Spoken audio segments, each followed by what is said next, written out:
নমস্কাৰ বন্ধুসকল, আজি মই অন্য এটি ভিডিঅ' লৈ আটাইকে স্বাগতম জনাইছোঁ। আজি ভিডিঅ'টিত অন্য এটি টিউটোৰিয়েল লৈ আগবাঢ়িছোঁ।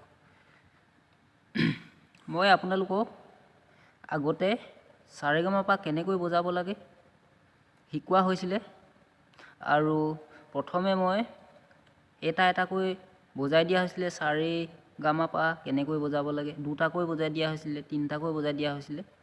আজি মই 4 নম্বৰৰ অলংকাৰটো শিকাবলৈ আগবাঢ়িছোঁ। আপোনালোকে ভালকৈ মন কৰি যাব, মোৰ আঙুলিবিলাক কেনেকৈ দেখুওৱা হৈছে আৰু কেনেকৈ বজাইছোঁ। আৰু সাৰেগামাপাত বিশেষকৈ বজাওঁতে সদায় লক্ষ্য কৰিব, আমি এতিয়া যেহেতু বাঁহীত বজাইছোঁ, বাঁহীত সাৰেগামাপা বজোৱা আৰু কীবোৰ্ডত বা গিটাৰত যেনেকৈ বজোৱা হয় বহুত ডিফাৰেঞ্চ আছে। এতিয়া বাঁহীত যথেষ্ট কষ্ট হয় বজাওঁতে, কিন্তু বাঁহীত এতিয়া আপুনি স্বৰবিলাক বজাওঁতে কিছুমান কম্পন সংখ্যা লিখা আছে। আপোনালোকে নিশ্চয় ক'ৰবাত শুনিছে আৰু পঢ়ি মেলিও শিকিব পাৰে। কম্পন সংখ্যা মানে আমি যেনেকৈ সা, ৰে, গা, মা, পা এইবিলাক বজাওঁ, মানে প্ৰথমে সাটো যেনেকৈ লাহেকৈ বজোৱা হয় প্ৰথমতে, তাৰপৰা ৰে'লৈ আহোঁ, ৰে'টো অলপ জোৰকৈ বজোৱা হয়, তাৰপৰা গা, তাৰপিছত মা, এনেকৈ বজাওঁতে অলপ ওপৰলৈ বজোৱা হয়, তললৈ বজোৱা হয়।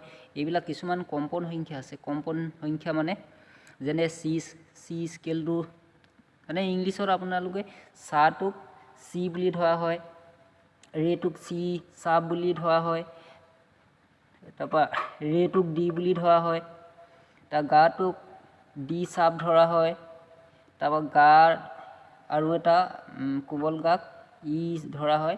তেনেকৈ নোটবিলাক উঠা নমা হৈ থাকে। আপোনালোকে অলপ লক্ষ্য কৰি চাই ল'ব। সা, ৰে, গা, মা, তাৰ পাধা নিচাটোৰ ওপৰলৈ যায়।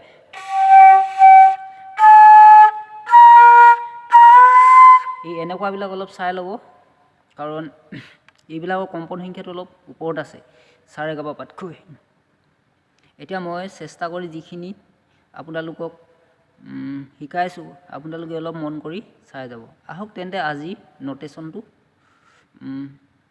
কেনেকৈ মই শিকাইছোঁ তাকে চাই যাব।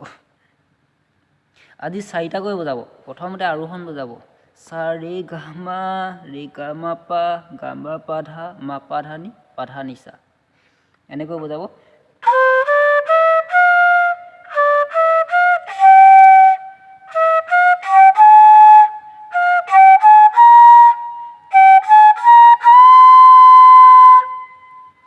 সাটো ওপৰলৈ গৈছে, এইটো সাটো ওপৰত তাৰা শব্দত গৈছেগৈ অলপ। আকৌ অৱৰোহণ বজাব, সা নি ধা পা মা, ধা পা মা গা ৰে, মা গা ৰে সা।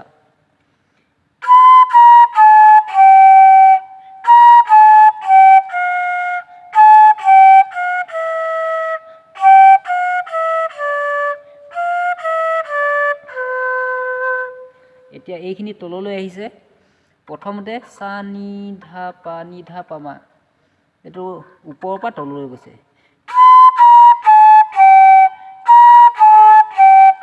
নি ধা পা মা, এইবিলাক আকৌ ওপৰৰ পৰা গৈ তললৈ আহিছে। এবাৰ মই ভালকৈ বজাই দিছোঁ, চাই যাব।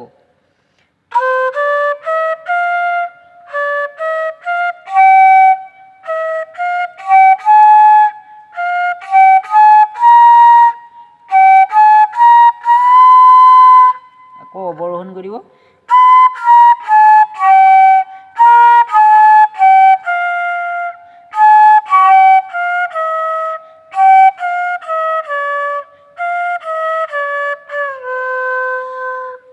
ইমানখিনি যদি প্ৰেক্টিছ কৰে আপুনি যথেষ্টখিনি বজাব পাৰিছোঁ বুলি আপুনি নিজকে ইমানখিনি বজাব পাৰিছোঁ বুলি আশা কৰিব।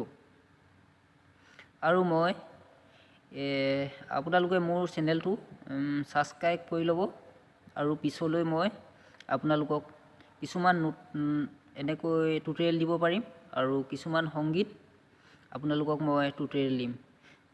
এতিয়া এইখিনিতে মই আপোনালোকক এটা কথা কওঁ, আপোনালোকে যেতিয়া আগবাঢ়ি যোৱাৰ পিছত নটেশ্যনবিলাক বজোৱাৰ পিছত কিছুমান গান বজাব লাগিব। গানবিলাক বজাবৰ কাৰণে আপোনালোকে প্ৰথমতে ক'ৰ পৰা বজাব, কেনেকৈ বজাব এইটো চাই ল'ব পাৰিব। এতিয়া শিকিলে ভালকৈ শিকিব। মই এটা উদাহৰণ দি দিছোঁ, আপোনালোকে এই গানটো কেনেকৈ বজাব। মানুহে মানুহৰ বাবেৰো